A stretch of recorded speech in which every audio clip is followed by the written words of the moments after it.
Hello dear student, welcome back to Bharti coaching classes.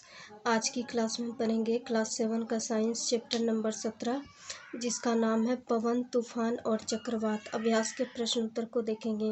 प्रिय छात्र एवं छात्राओं, ये चैप्टर नंबर 17 इस क्लास 7 का साइंस का लास्ट चैप्टर है। ठीक है, तो कुछ महत्वपूर्ण प्रश्न उत्तर को देखेंगे। प्रथम में रिक्त स्थानों की पूर्ति करना है। ठीक है, प्रथम में है पवन, गतिशील वायु है। ठीक है, खाली जगह में गतिशील भरेंगे।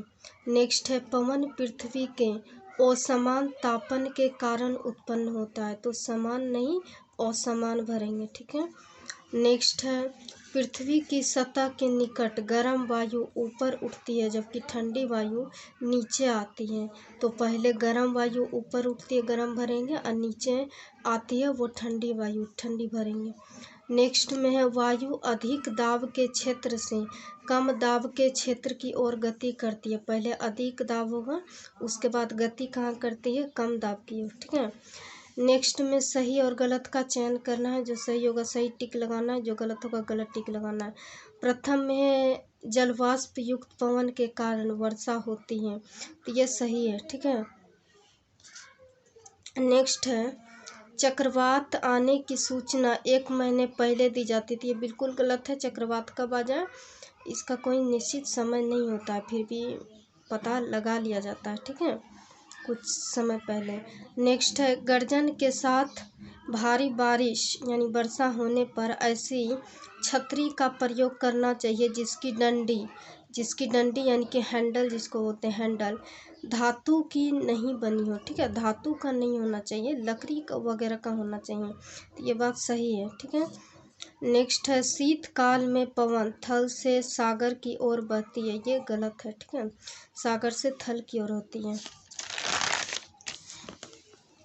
तभी तुमको ठंडा महसूस होता है।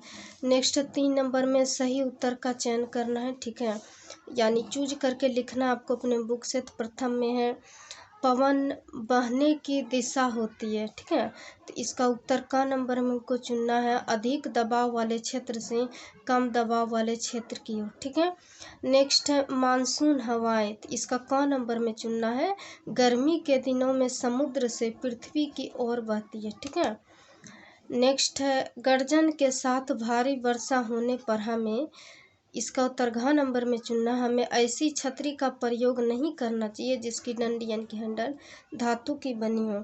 हमने अभी अभी पढ़ा, ठीक है, सही गलत में, कि वो क्या होना चाहिए, धातु का नहीं होना चाहिए वर्षा के दिन में, तो वही यहाँ पे दिया है। ठीक है, नेक्स्ट है एक वाक्य में उत्तर देना, आंसर लिखना है। ठीक है, यानी परिभाषा की तरह, तो यहाँ पे दिया है एनीमोमीटर क्या है। ठीक है, तो इसके बारे में लिखना है, एनीमोमीटर के बारे में। तो इसका उत्तर है पवन की शक्ति को मापने वाला यंत्र को एनीमोमीटर कहते हैं, यानी कि पवन हवा को जो मापने वाला यंत्र होता है उसी को क्या बोलते हैं, एनीमोमीटर बोलते हैं। नेक्स्ट है चक्रवात के केंद्र को क्या कहते हैं, चक्रवात जो आता है। ठीक है, तो इसका उत्तर दिया है चक्रवात के केंद्र को तूफान की आंख कहते हैं। ठीक है, तूफान की आंख कहते हैं। ठीक है, और यह शक्ति को मापने का यंत्र है क्या, एनीमोमीटर। ठीक, एनीमोमीटर। नेक्स्ट है किसी स्थान पर पवन की गति अधिक होने पर हवा के दबाव पर क्या प्रभाव पड़ता है। ठीक है, हवा के, ठीक है, ये के है, दबाव पर क्या प्रभाव पड़ता है जब पवन का गति अधिक हो, तो यहाँ पे उत्तर दिया हवा का दबाव घट जाता है। क्या होता है, घट जाता है। नेक्स्ट है 5 नंबर में पवन धाराओं का निर्माण कैसे होता है, तो इसका उत्तर है पृथ्वी के असमान रूप से गर्म होने के कारण पवन धाराओं का निर्माण होता है।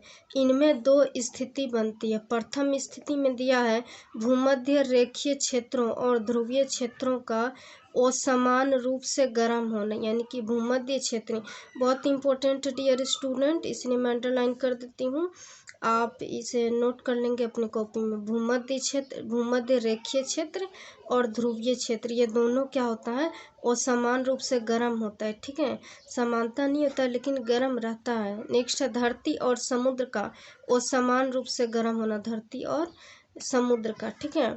कब होता है? जब पवन धारा का निर्माण होता है। कैसे होता है? तो पृथ्वी के असमान रूप से गर्म होने के कारण होता है, ठीक है। तो ये दो स्थिति बताया गया, दो कारण बता दिया गया। नेक्स्ट है 6 नंबर में, चक्रवात के आने की संभावना किन क्षेत्रों में ज़्यादा होती है? तो इसका उत्तर है चक्रवात के आने की संभावना तटीय क्षेत्रों में ज़्यादा होती है। मतलब समुद्र का तट, जहाँ पे समुद्र है और उसका तट के किनारे जो क्षेत्र बसा हुआ है जगह, वहाँ पर तटीय क्षेत्र में ज़्यादा आने का संभावना होता है, ठीक है।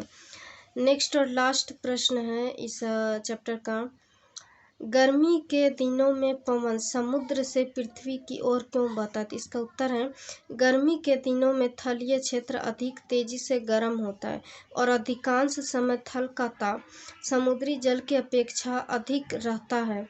स्थल की वायु गर्म होकर ऊपर उठती है, इससे थल की वायु का वायु दाब कम हो जाता है। इस कम दाब को भरने के लिए पवन समुद्र से थल की ओर बहता है। ये पृथ्वी का ताप जो है समुद्र का ताप के अपेक्षा अत्यधिक होता है, ठीक है, अधिकांश समय, यानी कि मोस्टली समय। यही कारण है कि वह ताप जो है अत्यधिक होने के कारण दाब कम हो जाता है और इसीलिए वायु जो है वो ऊपर उठने लगता है, ठीक है। इस कम दाब के कारण को भरने के लिए पवन जो है, वायु जो है समुद्र से थल की ओर बहता है, ठीक है। इसी कारण क्या होता है कि गर्मी के दिनों में समुद्र से पृथ्वी की ओर बहता है, ठीक है, ठीक पवन, ठीक। तो प्रिय छात्र छात्राओं, ये था आपका चैप्टर नंबर 17 का, ठीक है। अंतिम प्रश्न था 7 नंबर, ठीक है। वीडियो कैसा लगा कमेंट करके अवश्य बताइएगा, ठीक है। पसंद आए हो तो लाइक बटन को अवश्य प्रेस कीजिएगा और चैनल पर नए हैं तो सब्सक्राइब बटन को प्रेस कर लीजिएगा, ठीक है। और अपने दोस्तों के साथ ज़्यादा से ज़्यादा इस वीडियो को शेयर अवश्य कीजिएगा। धन्यवाद। ये चैप्टर नंबर 17 था जो आपका कंप्लीट है, ठीक है। धन्यवाद।